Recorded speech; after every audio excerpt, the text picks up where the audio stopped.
Ladies and gentlemen, welcome back to Obsessive Compulsive Gaming. I am the Obsessive Compulsive Gamer, and this is my review for Kingdom Hearts.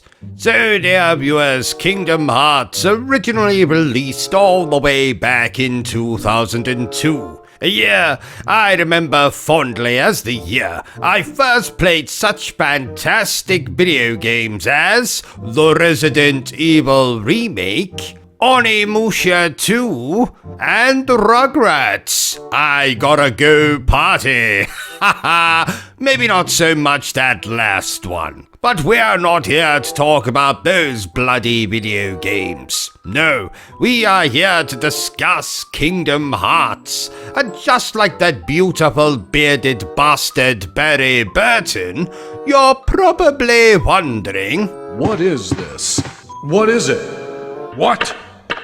What is this? Kingdom Hearts will be the first in an ever-increasing line of action RPG video games that combines Disney worlds and characters with those of Final Fantasy. A concept that when I heard it first announced, it actually robbed me of my virginity. I am a massive fan of both Disney and Final Fantasy. But did that love transfer over to my opinion of this video game? Well, let's find out by reviewing this game the only way I know how. Badly.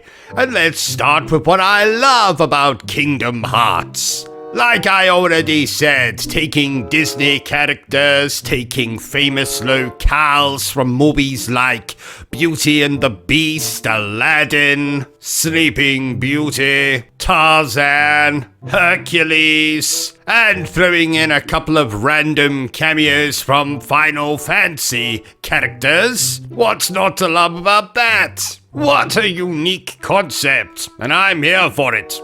As I was back in 2002, when I had already discovered my first grey pubic hair. The music for these games is also absolutely stupendous, particularly this game's main theme, which I won't ruin the review by singing for you here, but those of you who played the video game will know exactly what I'm talking about. And thankfully, the great music in this game would go on to feature in nearly every single Kingdom Hearts game going forward. This game does a nice job of mixing certain elements I love from Disney games of the 1990s, most notably the colorful locations, the platforming, my love for characters like Donald Duck and Goofy and Mickey Mouse. And thankfully the Kingdom Hearts series does a fantastic job of making Donald, Goofy, and even Mickey main characters alongside our original protagonists Sora, Riku, Kairi, that other chap with the blonde hair who isn't in this game, so there's absolutely no point in mentioning him. But why am I mentioning him? I've no bloody idea. Let's get back to talking about the first Kingdom Hearts. This game also has a relatively straightforward story, and I think it works in this game's favor. Later Kingdom Hearts entries become a little bit complicated when it comes to the story, but this one is a very simple exploration of characters wanting to leave the island they've been stuck on all their lives, then being thrust into a tale of adventure of good versus evil, of light versus darkness. And this is one of the few exceptions when I think they managed to get the Disney stuff to be as important as the original story content here. So we have all of the Disney princesses, well, 7 of them anyway, being kidnapped by the evil Maleficent so that she can open a door to the darkness. We also have our protagonist, Sora's best friend, being corrupted by said darkness and Firstly, becoming possessed by and then finally unleashing this game's big bad, Ansem, voiced wonderfully by Billy Zane. And on that note, I can tell you that all of the voice acting in this game, be it the actors portraying the Disney characters or Haley Joel Osment as Sora, all of them fantastic. We even get a nice appearance from David Boreanaz, who voices Squall from Final Fantasy VIII, though they call him Leon in this game. Never really been able to figure out why.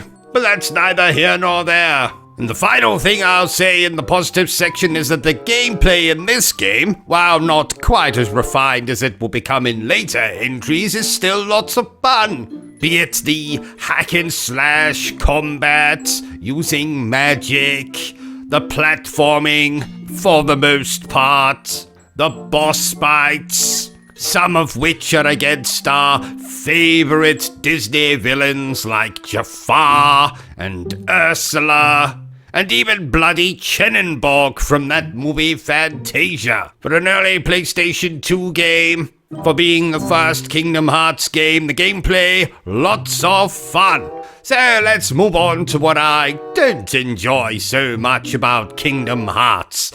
Like I've already alluded, most of the gameplay, especially the platforming, is relatively fun, but often it can feel stiff, a little unintuitive. Oh, that's a big word. I like that word. Unintuitive. Wait a minute, is that even a real word? Never mind. Sometimes the camera can be a complete and utter pain in the ass, which is going to cause you to fall or get turned around in ways that might just tick you off a little bit, especially in some of the sequences that rely quite heavily on platforming. One particular world that comes to mind is the Tarzan world, where there's a whole section where you have to platform up this bloody waterfall type thing. And if you miss a ledge, you might end up plummeting to the bottom and have to start all over again. There's also a sequence in that particular world where you have to swing from vines, and it works okay, but God forbid you should mistime a jump and plummet all the way down to the bottom. You have to go all the way back up and swing on those bloody vines again. And speaking of swinging on those bloody vines, it leads me quite nicely to talk about something else that's rather irksome in this game. And that's the backtracking, the not knowing where to go. Again, the main culprit of this is the Tarzan world, where you will have to climb up to a treehouse more times than I would care to, for various reasons. Oh, there's a monkey in trouble. Oh, I think Tarzan's looking at the treehouse. Often as well, the game doesn't do the best job of telling you where to go, so you may spend a lot of unnecessary time trying to figure out where the hell you're supposed to be going. If you're supposed to be opening a door or backtracking to a bloody tent you've already been in 4 times to trigger a new cutscene or whatever. That's my main complaint with this game, is how annoying it can be backtracking, getting to grips with the platforming, dealing with the camera. Also, while most of the worlds are fun to explore, not one of them are really without their problems. So for example, the Atlantica world is rather annoying because it changes up the control scheme because you have to swim through the whole bloody thing. And there's a very annoying sequence where you have to cling on to the back of a dolphin so it'll lead you through this tunnel or whatever. The Tarzan world has the annoying backtracking and platforming like I already said. We also have how we get between the various worlds, and that's via the gummy ship. And these sequences are basically very run-of-the-mill, cheap-looking shmup sequences, And of course you can design your own gummy ship, but frankly, they all look like complete and utter arse to me. And thankfully, when we get to Kingdom Hearts 2, they figure out a way to make these sequences look much better than they do in this original game. But apart from some gameplay niggles, probably mostly down to this game's age, Kingdom Hearts is still a fantastic PlayStation 2 game, combining Disney with Final Fantasy, with hack and slash gameplay, with magic, Disney villains, original characters, damn good soundtrack, and a lot of heart, and conversations about the heart, and people alluding to their heart, and puns about hearts. Actually, I don't think there's puns about hearts. I'll have to double check that. Anyway, therefore, I declare that Kingdom Hearts is splendid. So there you have it, ladies and gentlemen, my review for the original Kingdom Hearts. If you enjoyed this little review of mine, don't forget to give me a thumbs up. If you haven't enjoyed it, well then feel free to give me a thumbs down. But please remember the single most important thing I always tell you, dear viewer, and that is to always stay obsessed with gaming. Ladies and gentlemen, welcome back to Obsessive Compulsive Gaming. I am the Obsessive Compulsive Gamer, and this is my review for Kingdom Hearts Chain of Memories. So dear viewers, Kingdom Hearts Chain of Memories originally released all the way back in 2004 for the Game Boy Advance. A year I remember fondly as the year I first played such fantastic video games as Metal Gear Solid 3 Snake Eater, Metal Gear Solid Twin Snakes, and Leisure Suit Larry, magna cum laude. Haha, well, maybe not so much that last one. But we are not here to talk about those video games, dear viewers. No. We are here to discuss Kingdom Hearts Chain of Memories. And just like that beautiful bearded bastard Barry Burton, you're probably wondering, What is this? What is it? What is this? Kingdom Hearts Chain of Memories was the second Kingdom Hearts game to release. And while this follows on directly from its action RPG predecessor, this game actually isn't really an action RPG. Instead, it's one of those weird card-based RPG things. And that's not really a genre I'm usually all that fond of, dear viewers. But am I fond of Kingdom Hearts Chain of Memories? Well, let's find out by reviewing this video game the only way I know how. Badly. And let's start with what I enjoy about Kingdom Hearts Chain of Memories. Like I said, this follows on from the original Kingdom Hearts. So that means that wonderful mix of Disney worlds, Disney characters, Final Fantasy characters, Disney villains, all of that is present and correct in this sequel. And the game also does a rather marvelous job of bridging the gap between the first Kingdom Hearts and the second Kingdom Hearts, introducing new characters like Naminé, Organization 13, as well as continuing the plot arcs of our established characters, most namely Sora, Donald, Goofy, and Riku. The marvelous musical score that was present in the original Kingdom Hearts is also present and correct here as well. And there's plenty of new music tracks to drop your to listen to. And the voice acting, what little of it there is here, in the PlayStation 2/PlayStation 3/PlayStation 4 version at least, is just as good as it was before. But what isn't so good as it was before is this game when compared to the original Kingdom Hearts. So let's move very swiftly on and talk about what I don't like so much about Chain of Memories. And my single biggest complaint about this game is the changes that it's made to the original game's combat. Basically, everything in this game, be it hacking and slashing the enemies, accessing different parts of the worlds, healing yourself, calling upon summons, everything is controlled by bloody cards.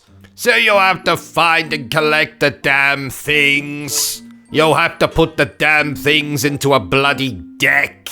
You'll have to hope and pray that you've got cards powerful or useful enough to take down the game's enemies and bosses. All of it is a complete and utter chore. What else is a complete and utter chore is sadly going through this game's versions of the Disney worlds. Basically, most if not all of the Disney worlds that were present in the first game are present here. But the big difference is each of these worlds are essentially now divided into different rooms, and you need different cards to get into different rooms. So you're not gonna really be exploring the worlds this time. You're more so going to see some locations that look familiar, but essentially each world is just a series of rooms connected by bloody doors. And often what the upcoming rooms will contain will be dictated by the cards that you have. So for example, you may be able to use a card that will put less Heartless in the upcoming room, or put more Heartless in the upcoming room, or turn the upcoming room into a bloody save room. If it sounds monotonous and boring, that's because it is. So the only real reason I can recommend that you play this game is if you want to get caught up in the events of the first Kingdom Hearts, or what happens between the first Kingdom Hearts and the second Kingdom Hearts.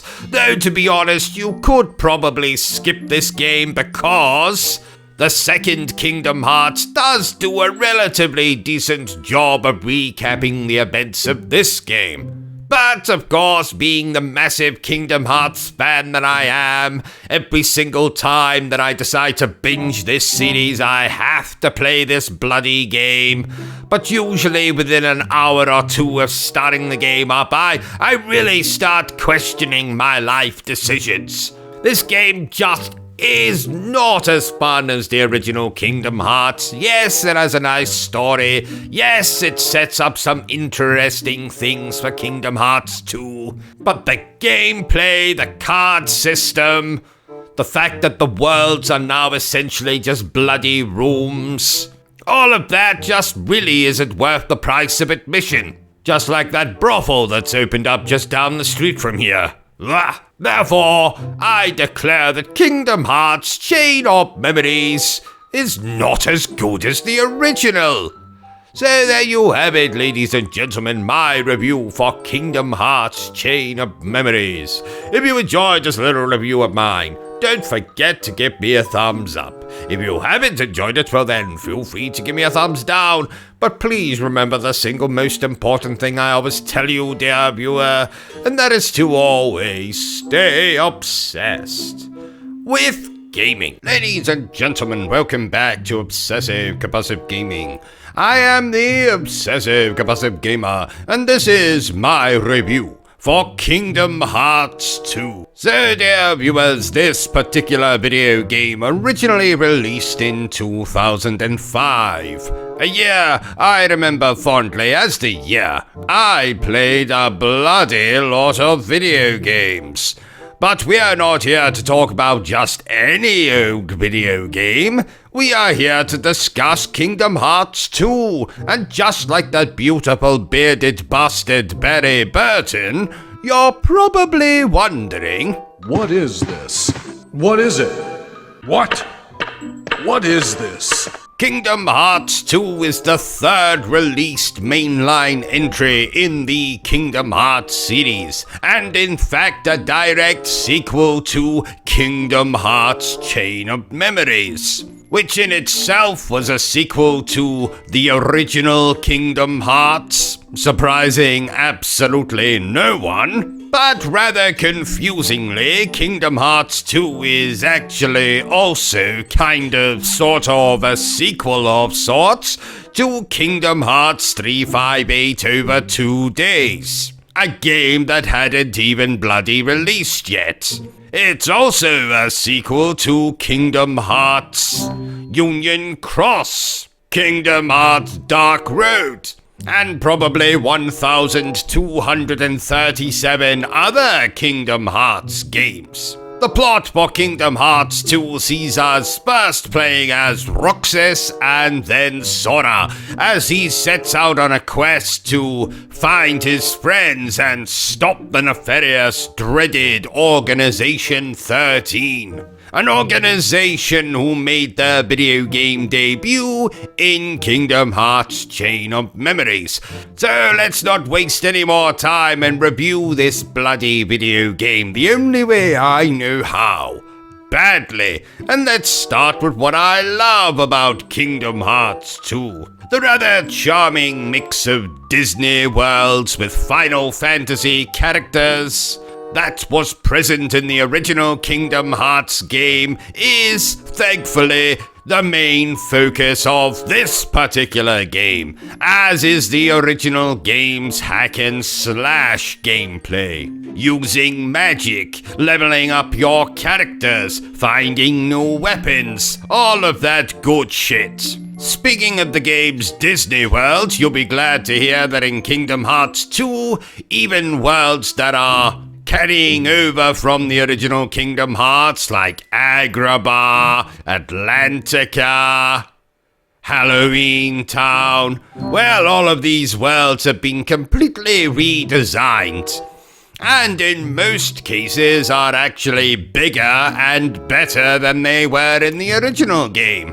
What's also bigger and better in this game is this game's wealth of combat options. Sora has various forms that you can turn into when you fill a particular bar, and this will not only see Sora changing clothes on the fly. How he manages to do that without anyone getting a glimpse of his pee-pee is beyond me, but still. But this will also bless Sora with a kind of acrobatic prowess that we didn't see from him in the original game. So you'll dart all across the screen like the bloody Tasmanian devil. You'll be able to attack your enemies on the ground and in the air. You'll be able to juggle them. You'll be able to pull off sort of quick time events to take said enemies down or have your teammates attack in your place. And thankfully in Kingdom Hearts 2, you are once again joined by Donald and Goofy.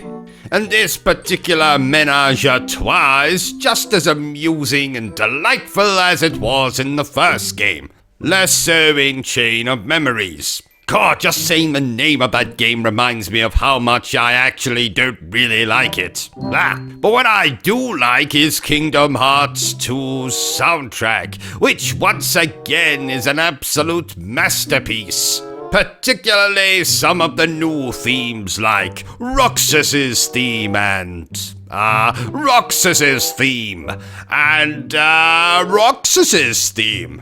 And the music gives a lot of particular scenes that required emotional weight. Speaking of weight, this game is also considerably heavier than its original entry. And you might be saying to yourself, what the hell do you mean by that, OCG? Are you calling Kingdom Hearts 2 fat? Yes, I am, dear viewers. That is, fat with content. Especially the final mix version, which you'll find on the PlayStation 3, PlayStation 4, Xbox Series S, Xbox One, blah blah blah blah blah. This version of the game lets you fight against every single member of Organization 13. as well as include some additional cutscenes not present in the original entry. So this game is a far grander affair than the original Kingdom Hearts, and certainly more so Kingdom Hearts Chain of Memories. Lots of Disney worlds, lots of boss fights, lots of optional content. The gummy ship stages return here, and thankfully they are way more fun than they were in the original Kingdom Hearts game. So this is very much the definition of a sequel that is better and bigger than its predecessor. But is there anything I don't like so much about Kingdom Hearts 2? Well, I did already allude that we start off the game playing as Roxas, and this particular section in the game isn't the most, shall we say, exciting start to the game. You're forced to do a lot of optional bollocks like delivering letters and putting up posters and trying to solve the 7 mysteries of the world or whatever the hell it's called. I do think the prologue goes on for maybe an hour and a half more than it should. I also think that the game's story is unnecessarily complex, introducing things like not only heartless enemy types, but nobodies. Certain characters have both a nobody and a bloody heartless. The game's story reshapes Ansem's role in the original Kingdom Hearts in a way which I actually think takes away from the fact that he was the main villain in the first game. But apart from those few niggles, Kingdom Hearts is, and still is, a complete and utter Disney/Final Fantasy masterpiece. Therefore, I declare that Kingdom Hearts 2 is splendid. So there you have it, ladies and gentlemen, my totally not rambling review for Kingdom Hearts 2. If you enjoyed this little review of mine, don't forget to give me a thumbs up. If you haven't enjoyed it, well then feel free to give me a thumbs down. But please remember the single most important thing I always tell you, dear viewer, and that is to always stay obsessed with gaming. Ladies and gentlemen, welcome back to Obsessive Compulsive Gaming. I am the Obsessive Compulsive Gamer, and this is my review for Kingdom Hearts Birth by Sleep. Let's try that again. Kingdom Hearts Birth by Sleep. So, dear viewers, Kingdom Hearts Birth by Sleep originally released for the PSP all the way back in 2010.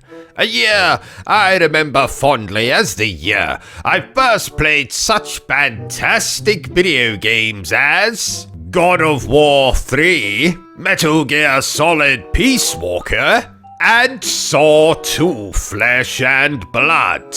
Well, maybe not so much that last one, but we are not here to talk about any of those bloody video games. We are here to talk about Kingdom Hearts Birth by Sleep, and just like that beautiful bearded bastard Barry Burton, you're probably wondering, What is this? What is it? What?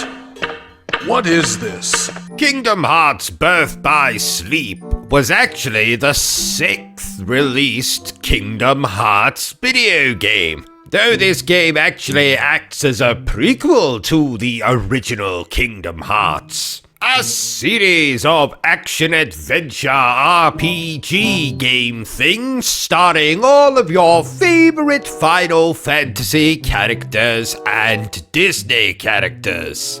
Now that might sound like a recipe forged in hell to some of you, but I absolutely love this series. But what do I think of Kingdom Hearts Birth by Sleep? Well, let's find out by reviewing this video game the only way I know how. Badly. And let's start with what I love about Kingdom Hearts Birth by Sleep. Firstly, we get to play as not 1, not 2, but 3 protagonists. And each of these 3 protagonists have their own story modes. Granted, they all visit the exact same worlds, but more often than not, they visit at completely different points of time and get to face off against unique bosses. And this includes the final bosses themselves. Each of these 3 characters is also some of my favorite characters in the entire series. We have Ventus, who bears more than a striking resemblance to Roxas, who you might remember from Kingdom Hearts 2, etc. We have Terra, who for all intents and purposes is this game's version of Riku. And finally we have Aqua, one of very few playable female characters in this series of video games. And she's still probably my favorite female playable character. Speaking of the worlds that these characters get to visit, we get to see some Disney worlds that don't feature in other Kingdom Hearts games, like Deep Space from Lilo and Stitch, or Neverland itself from Peter Pan, the world of Snow White, the world of Bloody Sleeping Beauty. All of these worlds are very pretty and feature very famous locations that you'll recognize from their respective movies, like the mines in Snow White where the 7 dwarves work, the ballroom from Cinderella, the Lost Boys hideout from Peter Pan. The game also has, yet again, another magnificent soundtrack featuring some of my favorite tracks from the series as a whole. A special shout out to the track Sad Princess, which never fails to arouse me. I mean, make me cry. Speaking of the sound, the game also has a fabulous voice cast, including Mark Hamill, Leonard Nimoy, may he rest in peace, among many others who certainly do not fail to bring their respective characters to life in a way that I enjoy very much. The gameplay is of course also wonderful here, having that nice mix of hack and slash gameplay with using bloody magic, some basic platforming, the new short lock abilities. I say new, but this game came out in 2010, but you know what I'm talking about.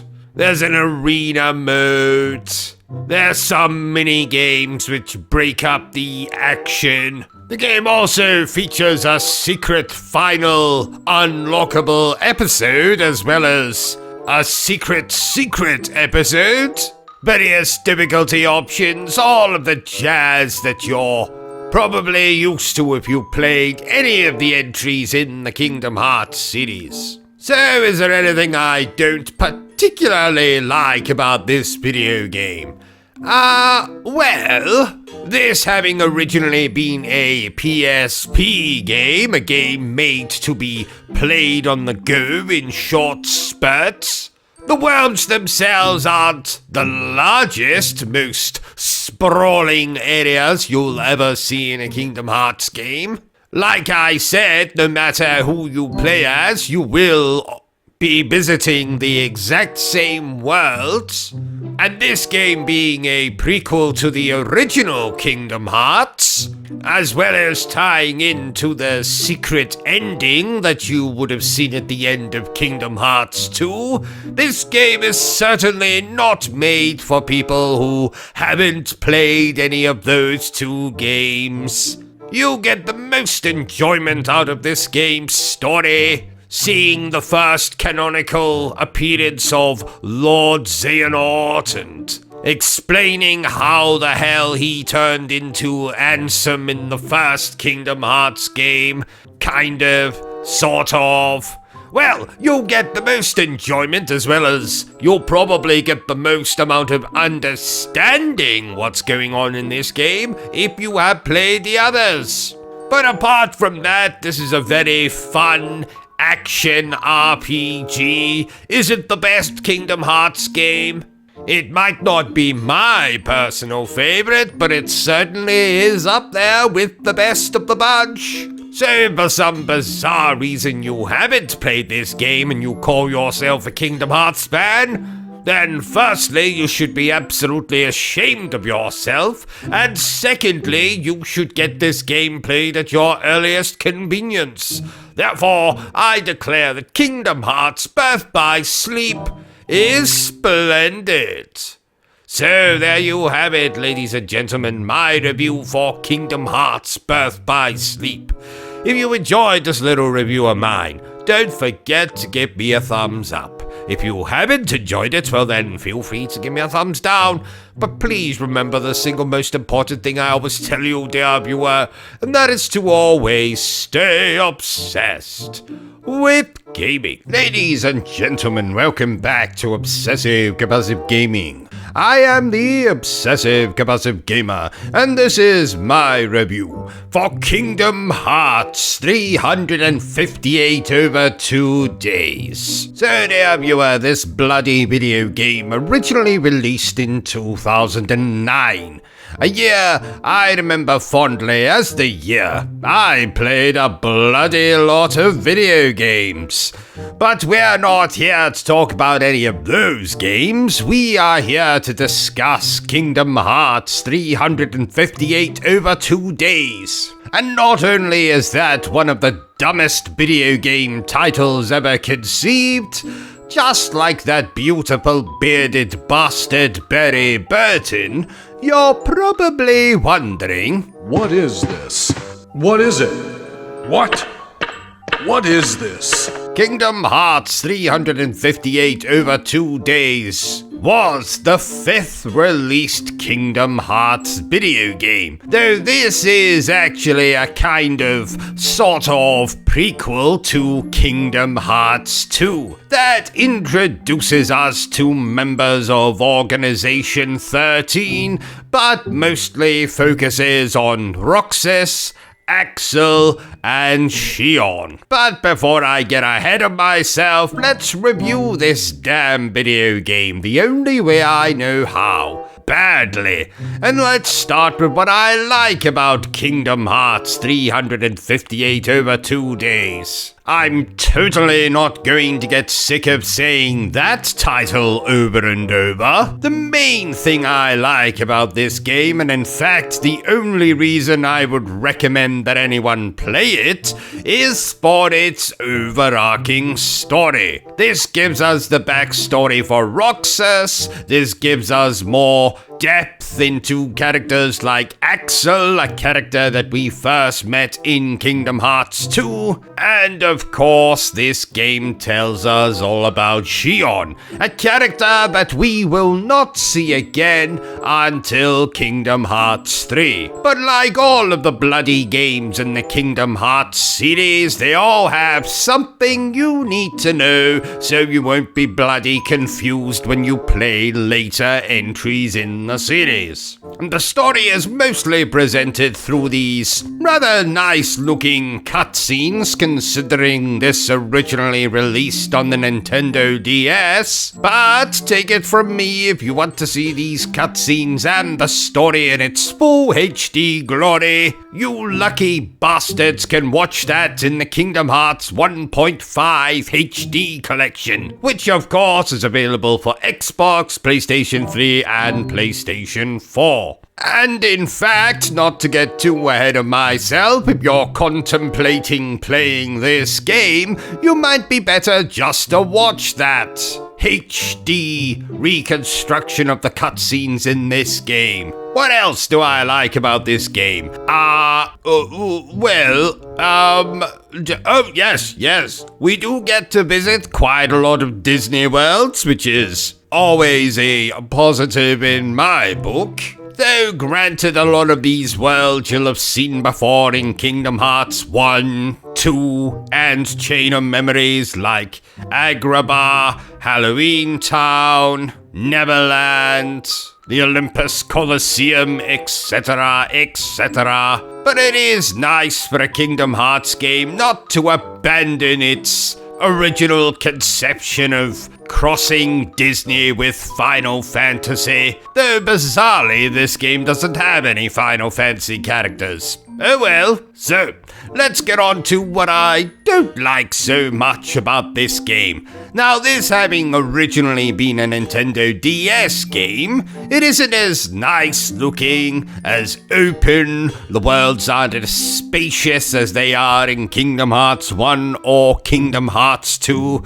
They are rather bite-sized, and that wouldn't be so much of a problem if the actual gameplay wasn't an absolute bloody chore. And no, I'm not talking about the combat. You still get to do the hacking and slashing and using magic and healing yourself and all of that good bollocks. No, this game essentially breaks down into a kind of sort of mission structure. So you might have to go into Twilight Town and kill a certain amount of Heartless. You might have to go into Agrabah and investigate the area, which is as boring as it sounds. There is the occasional boss fight, but sadly these are not against any Disney villains. They'll just be against Heartless that you've encountered in Kingdom Hearts 1 or Kingdom Hearts 2 or even Chain of Memories. And once you've done your 25th go and kill fire plant Heartless missions, you'll get rather bored of it, as I did. So the only real draw in playing this game is of course for the story, which is why I've already said if you're contemplating going through this entry, just watch the nearly 3-hour movie that comes packaged with the Kingdom Hearts HD collections. Trust me, you'll thank me later. Also, you'll be very happy to hear that the convoluted plot that started to exist in Kingdom Hearts 2 onwards is present and correct here.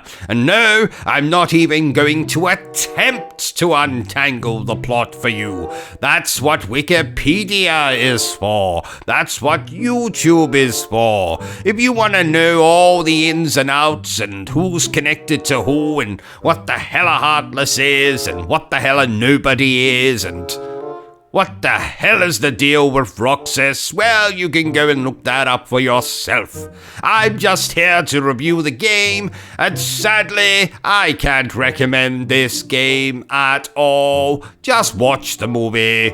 The mission structure makes this a very tedious, overlong affair. But don't get me wrong, dear viewers, I still love Kingdom Hearts. Mostly. I just don't love this game, or one of the other handheld games that we're going to be talking about at some point. Oh, and in fact, I think that one is even worse than this. But anyway, I must declare here and now that Kingdom Hearts 358 over 2 days is just okay. So there you have it, ladies and gentlemen, my review for Kingdom Hearts 358 over 2 days. If you enjoyed this little review of mine, don't forget to give me a thumbs up. If you haven't enjoyed it, well then, feel free to give me a thumbs down. But please remember the single most important thing I always tell you, dear viewer, and that is to always stay obsessed with gaming. Ladies and gentlemen, welcome back to Obsessive Compulsive Gaming. I am the Obsessive Compulsive Gamer, and this is my review for Kingdom Hearts Recoded. So, dear viewers, this particular video game originally released all the way back in 2010, a year I remember fondly as the year I played a bloody lot of video games. But we're not here to discuss just any old video game. We are here to discuss Kingdom Hearts Recoded. And just like that beautiful bearded bastard Barry Burton, you're probably wondering, What is this?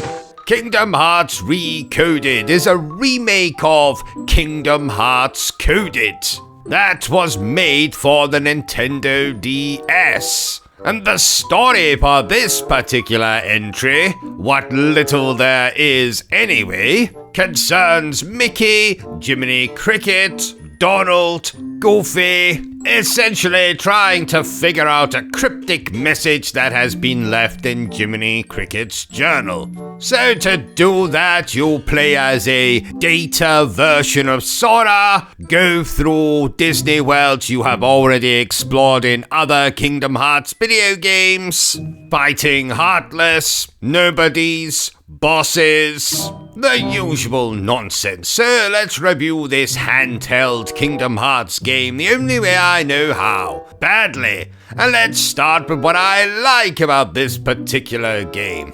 The last 10 to 15 minutes of the game are not half bad, story-wise anyway, and in fact most of the reason for playing this particular game is only obvious in those last 10 to 15 minutes.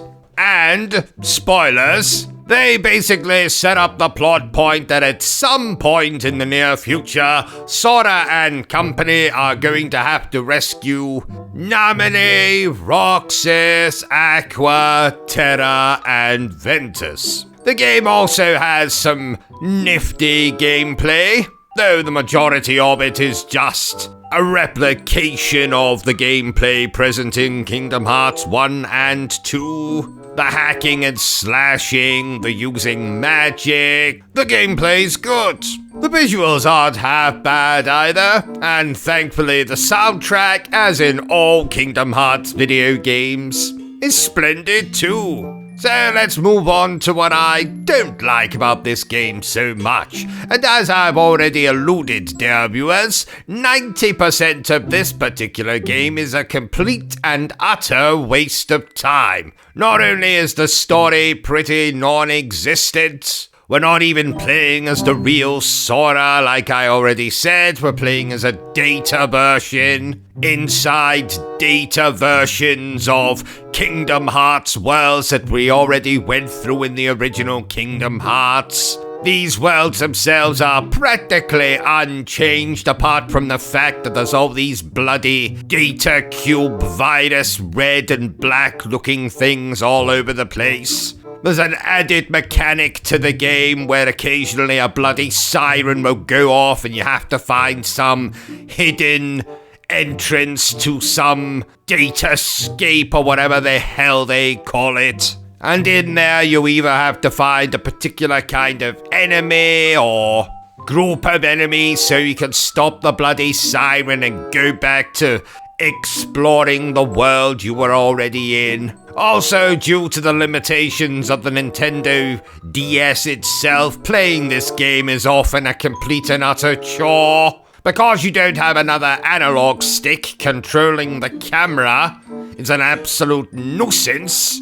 In fact, the easiest way to control the camera is to use the bloody stylus and the touchscreen, which I've never enjoyed doing. Do yourself a favor, dear viewers. This video game was essentially made as a feature-length movie with much better visuals that you can play on the Kingdom Hearts HD collections. So instead of playing this garbage, just watch that movie instead. That'll get you caught up on all the necessary story events, and it means you can avoid the actual chore of playing the game.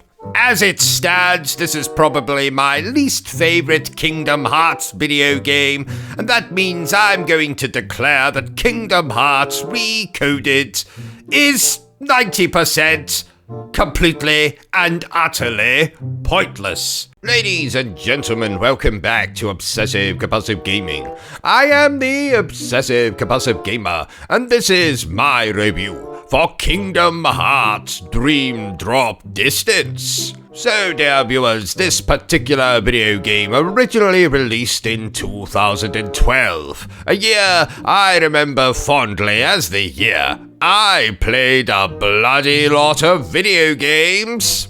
But we're not here to talk about any old video game. No, we are here to discuss Kingdom Hearts Dream Drop Distance. And just like that beautiful bearded bastard Barry Burton, you're probably wondering, What is this? What is it? What is this? Kingdom Hearts Dream Drop Distance is, rather unsurprisingly, another bloody Kingdom Hearts video game. The story this time takes place after the events of Kingdom Hearts Recoded, and focuses on Sora and Riku's Mark-up Mastery exam, in which they have to protect parallel worlds in preparation for the return of Master Xehanort, or some such nonsense. So let's review this Kingdom Hearts video game the only way I know how. Badly. And let's start with what I love about Dream Drop Distance. Actually, let's first of all touch on what I despise about this video game, and that's that bloody subtitle, Dream Drop Distance. What the hell is that supposed to mean? Yes, I get it, there's the whole dropping mechanic, but dream? Well, they are dreaming, I suppose. Drop? Yes, drop, but distance? Distance? Could you not come up with another letter D word like Dream Drop Delinquent or Dream Drop Degenerate? See, I've just come up with two. Anyway, back to what I love about Kingdom Hearts DDD. Sounds like I'm about to start complimenting Kingdom Hearts on the size of its breasts, but never mind. The first thing I absolutely adore about this video game is some of the Disney worlds that we get to go to here. Hunchback of Notre Dame, The Three Musketeers, Fantasia finally.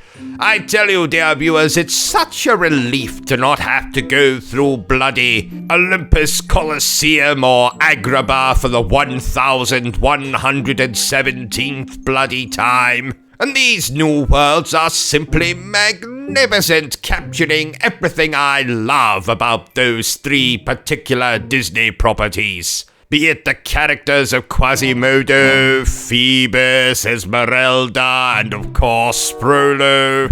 Be it the lovely camaraderie with musketeer versions of Mickey, Donald, and Goofy. Be it finally seeing Mickey in that rather very cute Fantasia Sorceress Apprentice garb.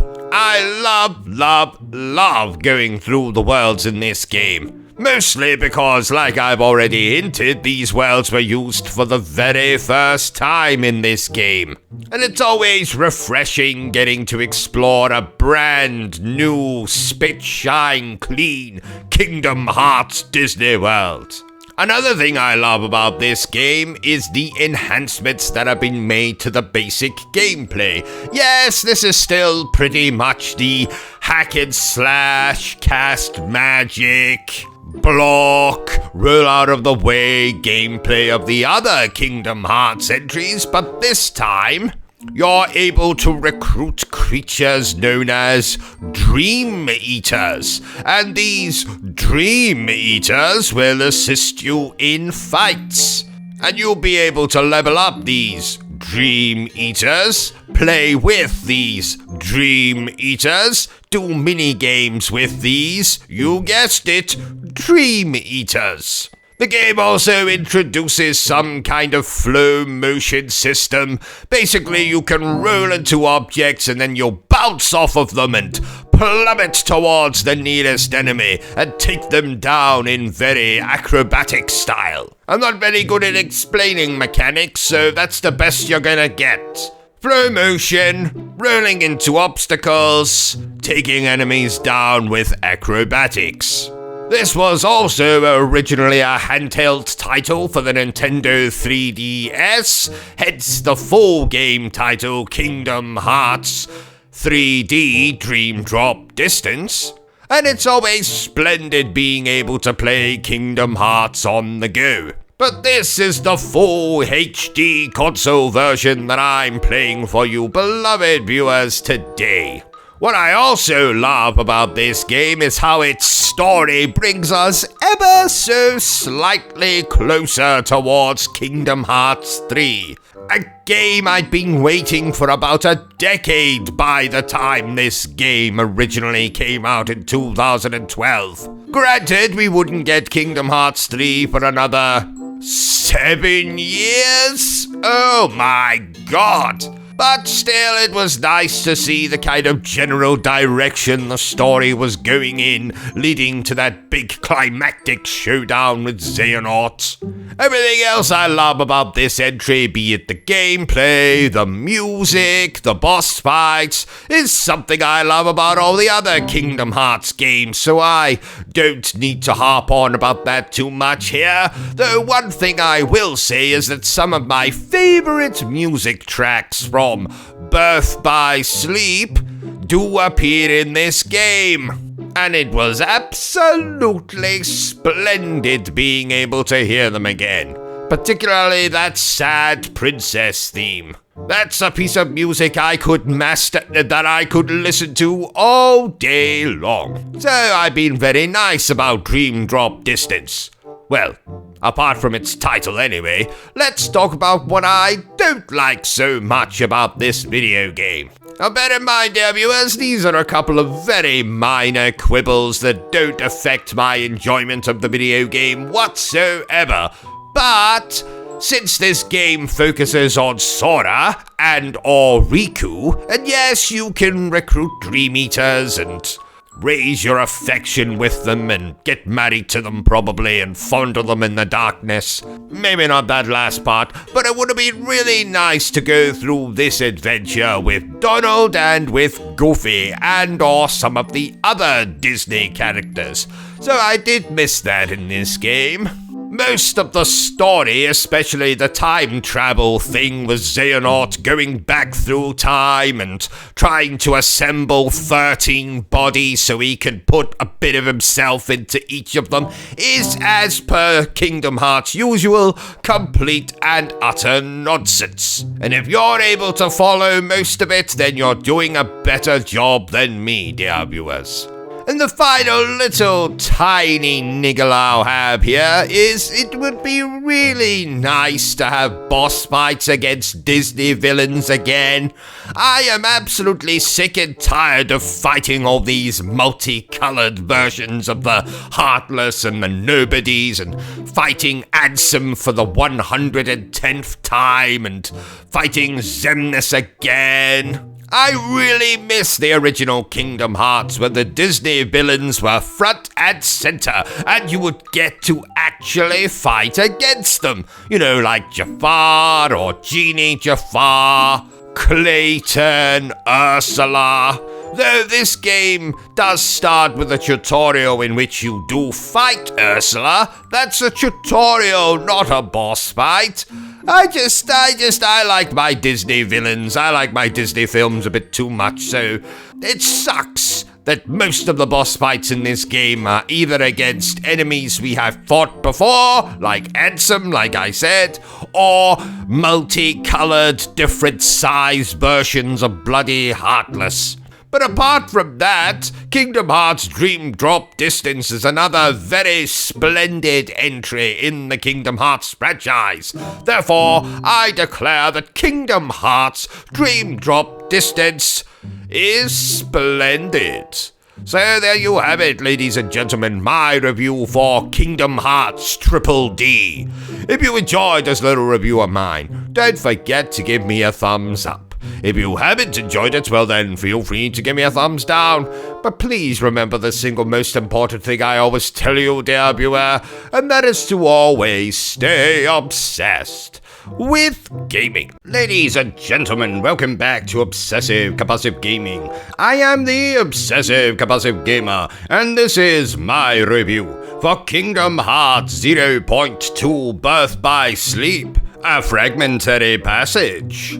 So dear viewers, this particular video game released all the way back in 2017 and was one of 3 releases as part of the Kingdom Hearts HD 2.8 Final Chapter Prologue title. It was also the year I remember fondly as the year I played a bloody lot of video games. But we're not here to talk about any specific video game. We are here to talk about Kingdom Hearts 0.2 Birth by Sleep, a fragmentary passage.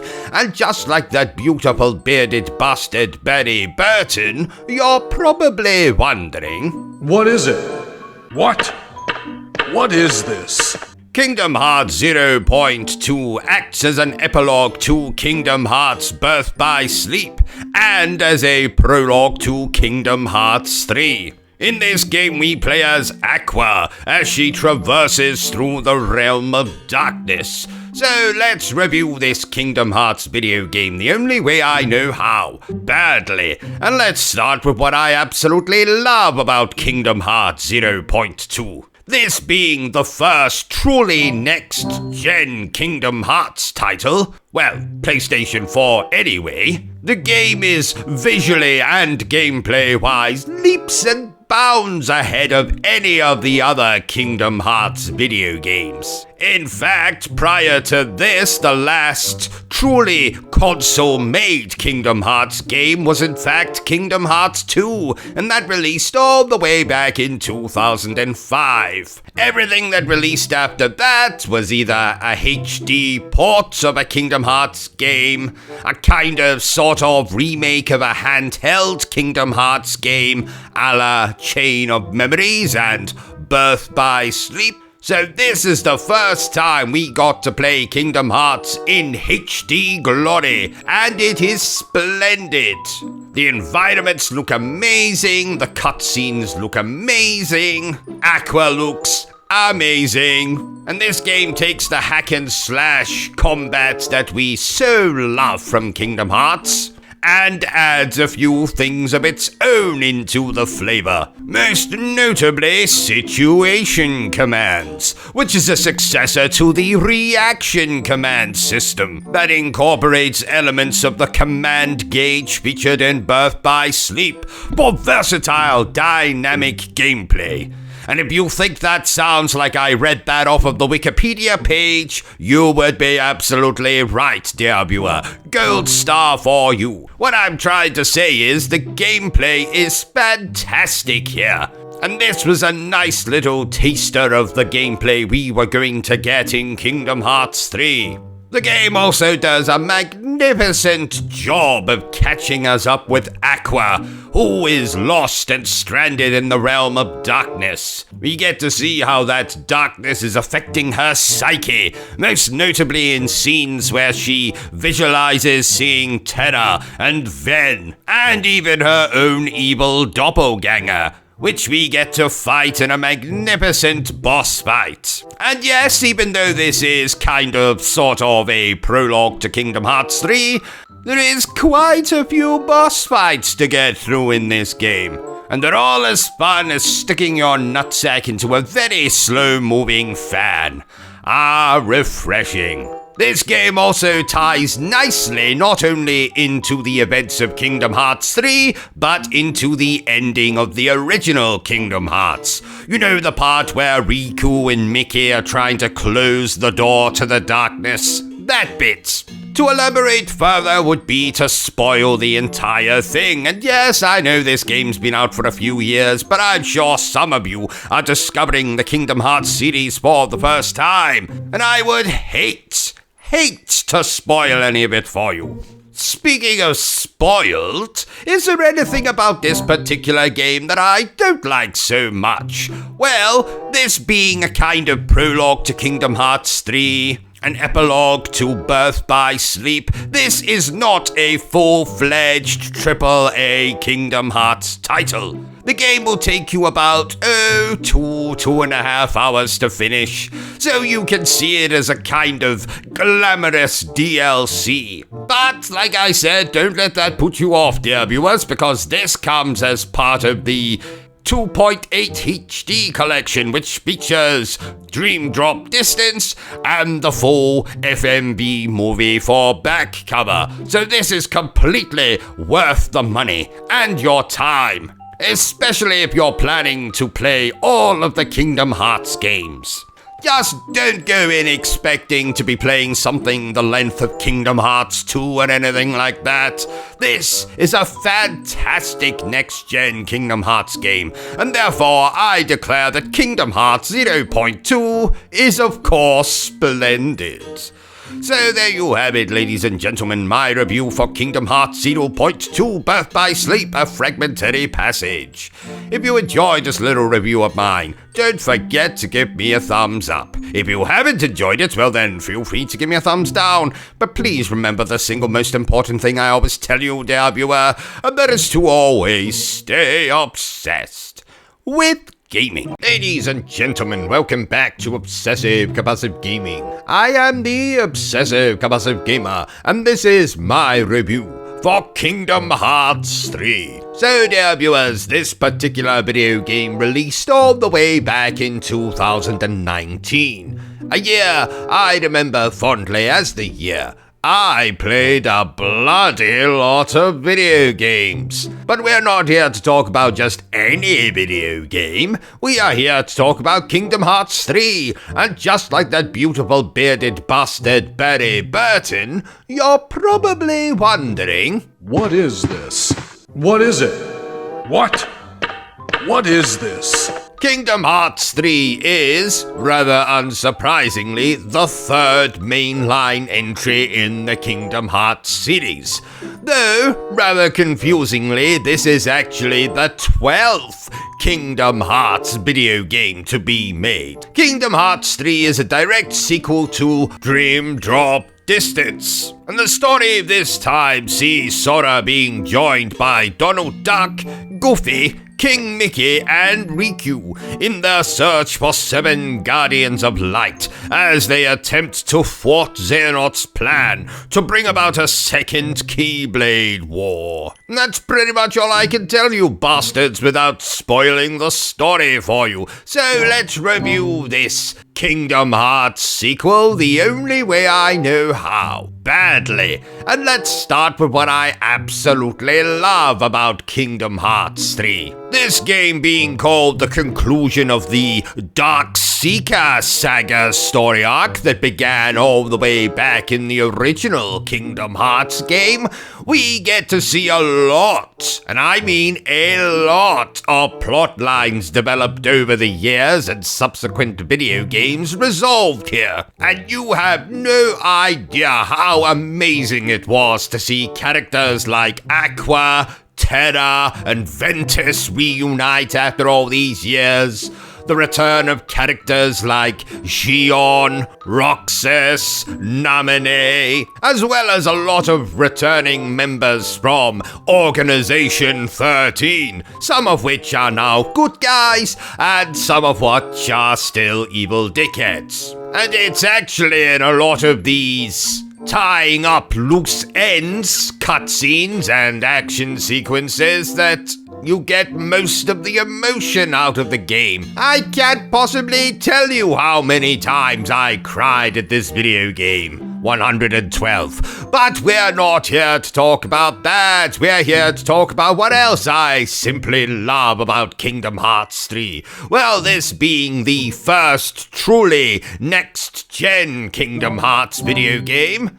Well, next gen, because it released on the PlayStation 4, the PlayStation 5 didn't exist yet. Everything from the graphics, to the worlds, to the character designs, everything is absolutely splendid looking. And this game really is a step up from the last mainline entry, Kingdom Hearts 2, which released all the way back in 2005, and of course was a PlayStation 2 game. Yes, that's right, we didn't get any Kingdom Hearts console games on the PlayStation 3. God damn you, Tetsuya Nomura and or Square Enix. But it's fine, that's more than made up with Kingdom Hearts 3, which I can't say enough how beautiful this game looks. And also, how absolutely amazing the combat is in this game. You'll be doing the usual hack and slashing, casting magic, all that good stuff, but you'll also be darting around the green like some kind of Olympic gymnast / martial artist as you take out those dreaded heartless and nobodies. They've even added some extra moves into this game. Special moves, should I say, like attractions, where basically you're able to summon what is essentially a ride at Disneyland to take out your enemies. And these range from everything like the teacups, to a giant pirate ship, to a bloody roller coaster. And though some people might say they're rather overpowered in this game, I could give two shits. They look amazing, and they appeal to the Disney geek living deep inside my heart. You thought I was gonna say living up my arse there, didn't you? Ah, see? I managed to break with tradition with this review. What doesn't break with tradition is this game's soundtrack, once again composed by that talented bastard, or should I say, bastard S, Yuko Akamura. And we get to hear all of my favorite tracks from the Kingdom Hearts series reprised here, including Roxas's theme, the Sad Princess theme, of course the main Kingdom Hearts theme, the main boss themes.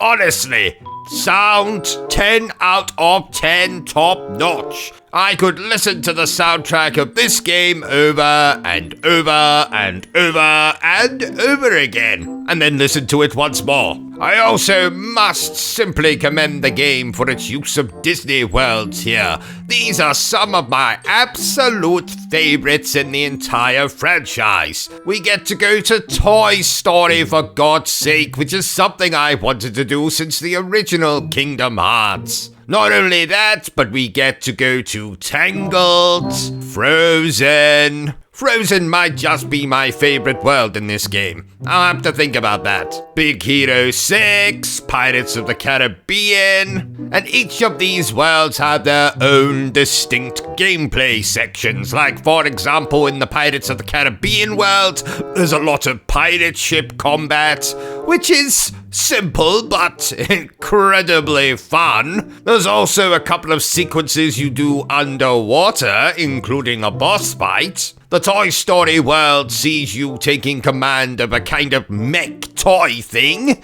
to take out your enemies, and that's bags of fun as well. Every single world has set pieces and action sequences and more fights than you would find in your average family Christmas gathering. Of course, Kingdom Hearts 3 continues the series' tradition of having awesome boss fights. Not just against human enemies like the Organization or Xehanort, but also against heartless and nobodies bigger than King Kong Schlong. And I personally think this game does an amazing job of setting up Kingdom Hearts 4 and games beyond that.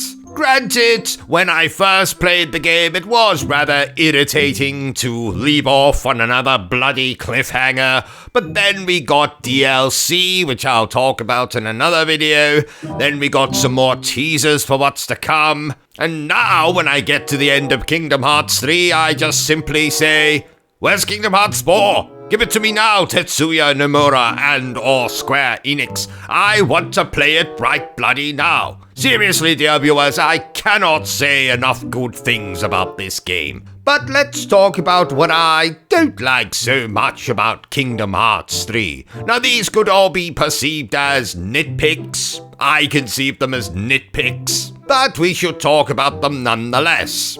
Like I mentioned before, the game does end off on a cliffhanger, and some of the events that you bear witness to in said cliffhanger are a little bit confusing if you've not been keeping up with some of the more obscure Kingdom Hearts games like Kingdom Hearts Union Cross, Kingdom Hearts Dark Road. Yes, those are both mobile games. Yes, one of them you can't even play anymore. So that's not the best way to end off your game. My other tiny nitpick is, in the last third of the game, there's a particular sequence that I've always found to be rather dull, rather boring, I'll just say it has to do with Sora going to another place and then having to find replicas of himself, and that section always slows down the game's climax for me. But apart from those two itty-bitty problems, I think this is an absolutely fantastic Kingdom Hearts video game. Is it my favorite one? Well, you'll just have to wait for my official ranking to find that out, dear viewers.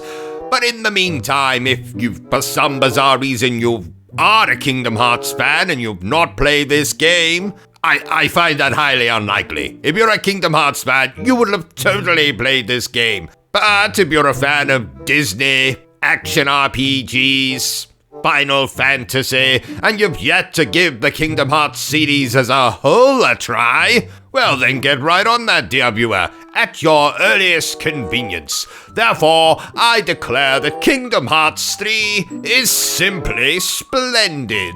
So there you have it, ladies and gentlemen, my review for Kingdom Hearts 3. If you enjoyed this little review of mine, don't forget to give me a thumbs up.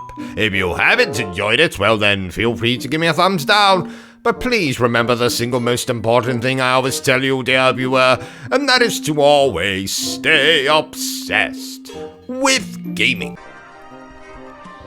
Ladies and gentlemen, boys and girls, welcome once again to Obsessive Compulsive Gaming.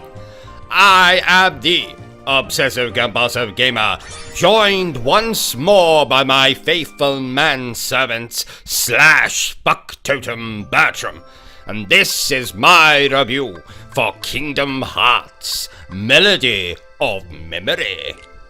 Now, dear viewer, Kingdom Hearts Melody of Memory was released on Jason Voorhees' birthday, 2020, and serves as a spin-off / setup for the inevitable Kingdom Hearts 4 in 2035. For the uninitiated among you, Kingdom Hearts is a crossover between Final Fantasy and Disney. Now that's classic Disney, mind you. Animation, fairy tales, musical numbers, not the mutant that it's become, where we could legitimately have Mickey Mouse having sex with Black Widow, while Luke Skywalker watches while drinking from an Iron Man mug and eating garlic bread from Pizza Bloody Planet. I am a Kingdom Hearts fanatic, so as you can imagine, this game was right up my alley. No, Bertram, that doesn't mean I want to put it up my back. Use some common sense, man. Now, Kingdom Hearts Melody of Memory is not an action RPG nor platformer like the other entries in the series, but rather a music rhythm game that utilizes music from nearly every entry in the franchise.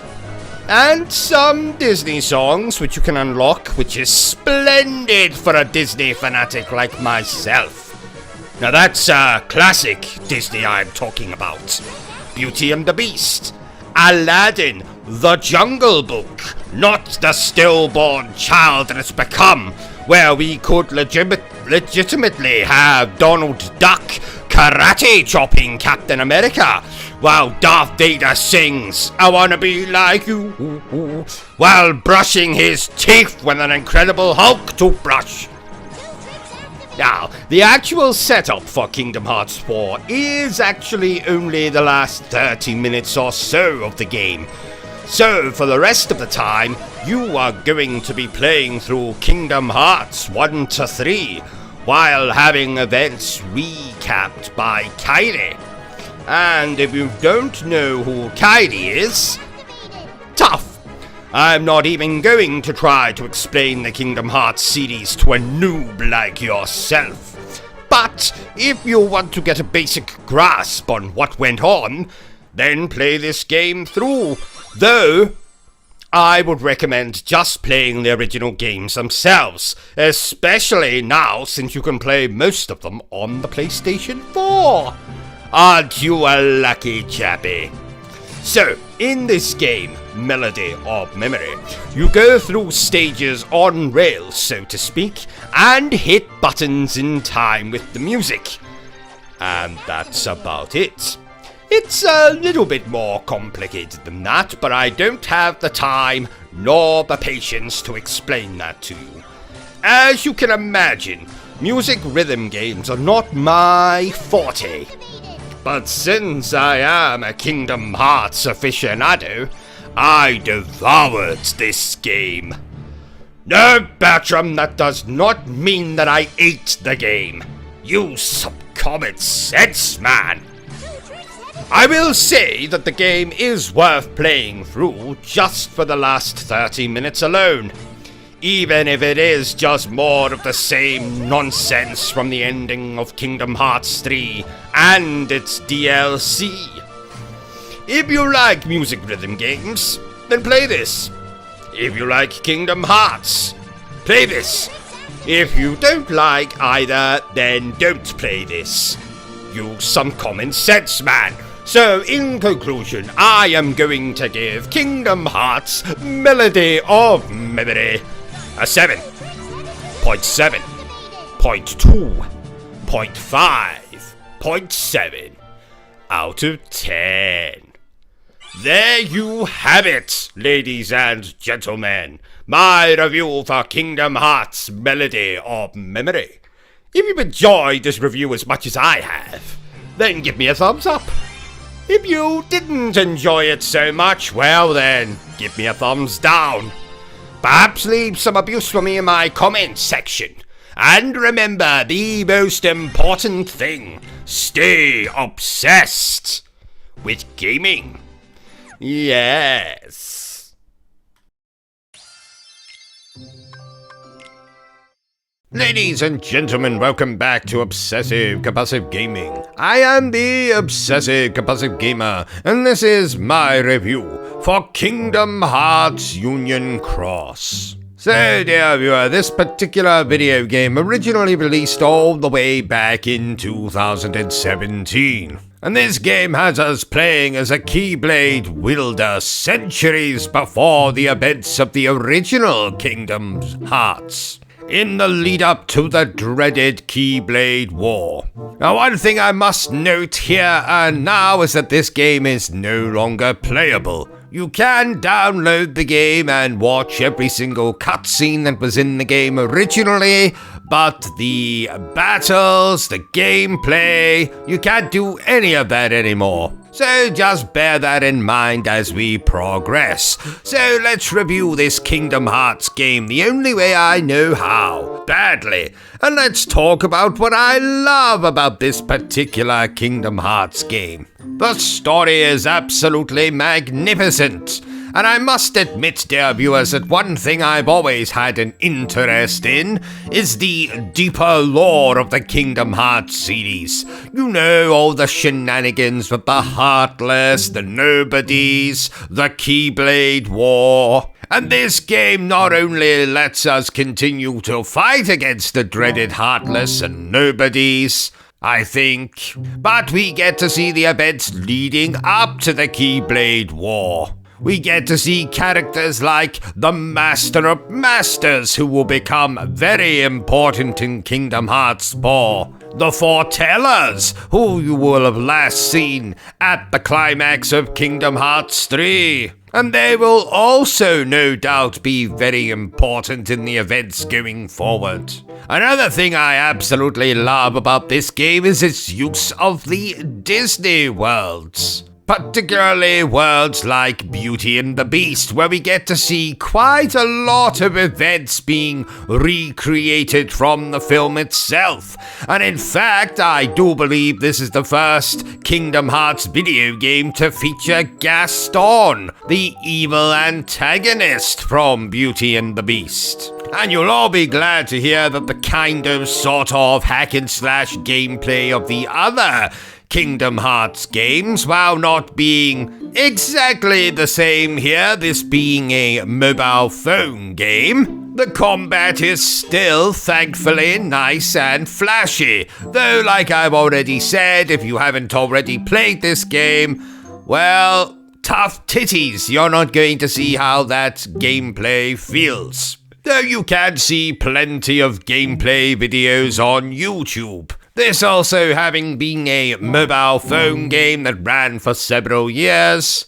As you can imagine, the game is quite long, quite lengthy, quite expansive. And that is both a blessing and a curse. And that leads me very nicely to talk about what I don't like so much about this particular game. And the only real thing I don't like about this, though sadly it is something that is quite inherent with these mobile phone games, and that's this game's dependency on grinding. Often you will have to leave your phone on overnight just so you can activate the auto battle function and get your characters constantly leveling up. That wasn't so much a problem for me because I have my phone next to me at all times and I just simply played other games while I let Union Cross grind in the background.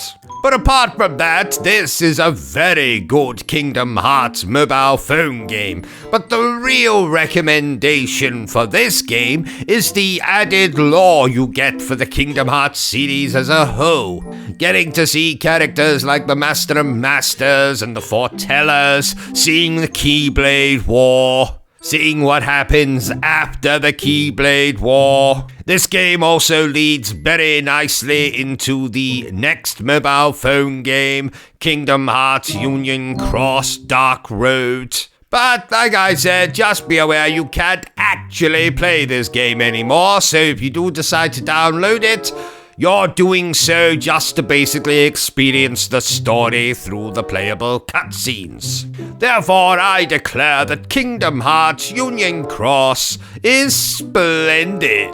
Ladies and gentlemen, welcome back to Obsessive Compulsive Gaming. I am the Obsessive Compulsive Gamer, and this is my review for Kingdom Hearts Dark Road. So dear viewers, this particular video game released all the way back in 2020, a year I remember fondly as the year I played a bloody lot of video games. But we are not here to talk about just any video game, we are here to discuss Kingdom Hearts Dark Road, and just like that beautiful bearded bastard Barry Burton, you're probably wondering, What is this? Kingdom Hearts Dark Road is the 12th video game set in the Kingdom Hearts series. And this game essentially explores why Xehanort, the Kingdom Hearts main series big bad, why he became a Seeker of Darkness, and his days of training to become a Keyblade Master. So, dear viewer, let's review this Kingdom Hearts video game the only way I know how, badly. And let's start with what I absolutely adore about Kingdom Hearts Dark Road. The main reason for playing this video game, as far as I am concerned, is not because of the fact that it's portable because it was a mobile phone game, nor was it for this game's particular brand of gameplay, though the gameplay is actually pretty good. No, the main reason for playing this game is for its story. This game is bundled alongside Kingdom Hearts Union Cross, and in fact I do believe the full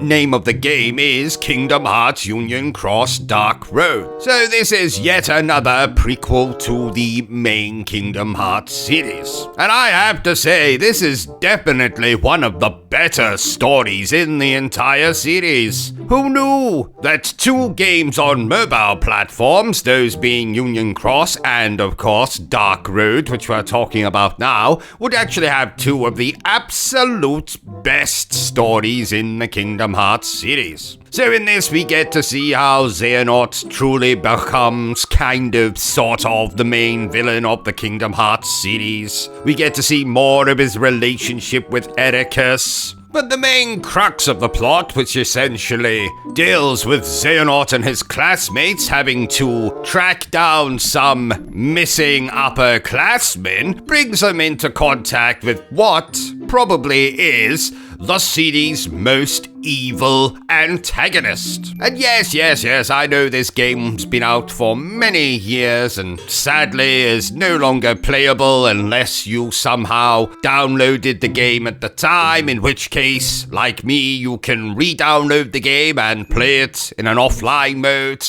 I'm not going to spoil who that villain is, why they're the most evil villain in the world. Just take my word that they are. And as far as I'm concerned, this game sets up a very, very good narrative as to why Xehanort does ultimately become the quote-unquote main villain of the Kingdom Hearts series. It is also rather splendid to once again be able to visit Disney worlds. Sadly, unlike Union Cross, we can't really explore these worlds. We mostly turn up, get a cutscene, maybe have to do a fight, get another cutscene, maybe have to do another fight, do another fight, do another fight, maybe get another cutscene. But I still loved seeing more of worlds like Beauty and the Beast, the Underworld in Hercules, Snow White, Sleeping Beauty, and thankfully, now that the game is a fully offline game, it has actually somewhat improved the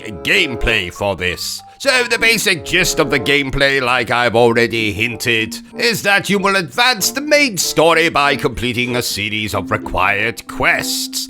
Things like defeat X number of enemies in Agrabah, or earn X amount of XP. And you can do all of this by hitting the world battle icon in the lower center of the screen. Basically, this will then launch a series of unending battles, and in these battles you will flick or tap cards to perform attacks, to cure yourself, to perform magic. You'll also be able to bring 2 other characters alongside you, though you're only really controlling Xehanort in all of this. So yes, while this is essentially a card game, and I absolutely despise card games, the game allows you to essentially auto-battle, which means that the AI will pick the best cards you've got in your deck and essentially fight on your behalf. And I have absolutely no shame in telling you that every single fight I did in this game was via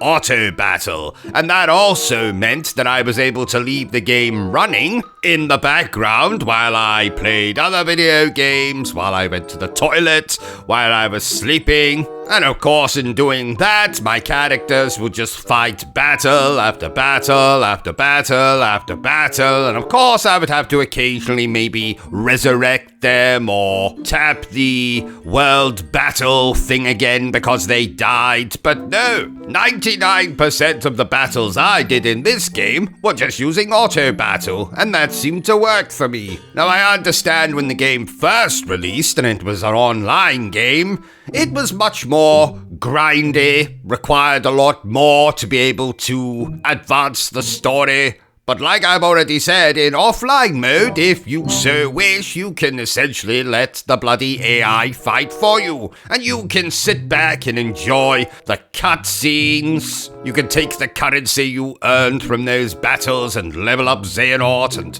buy new, more powerful cards and upgrade the cards you've got and all of that. So the gameplay is actually one of this game's positives. I actually really enjoy my time with Darkroom. But is there anything I don't like so much? Well, like I've already hinted, we cannot actually explore any of the worlds we go to in this game. Yes, if you're not willing to grind out a little bit, leave the game running in the background so you can level up, then I suppose you're probably not going to enjoy the combat in this game very much. But apart from that, I actually think the story is absolutely fantastic. I also love the mobile visuals, you know, the very cartoonish look to the worlds and the characters. and it is absolutely awesome seeing a little bit more of Xehanort's backstory, particularly in his friendship with Ericus. And like I already said, the villain in this game is very, very evil. Therefore, I declare the Kingdom Hearts Dark Road is splendid. Are you still here? Oh, you must have really enjoyed this video then. In that case, you had better subscribe to the channel and check out our other content. Otherwise, you're a booby pants, and no one wants to be a booby pants.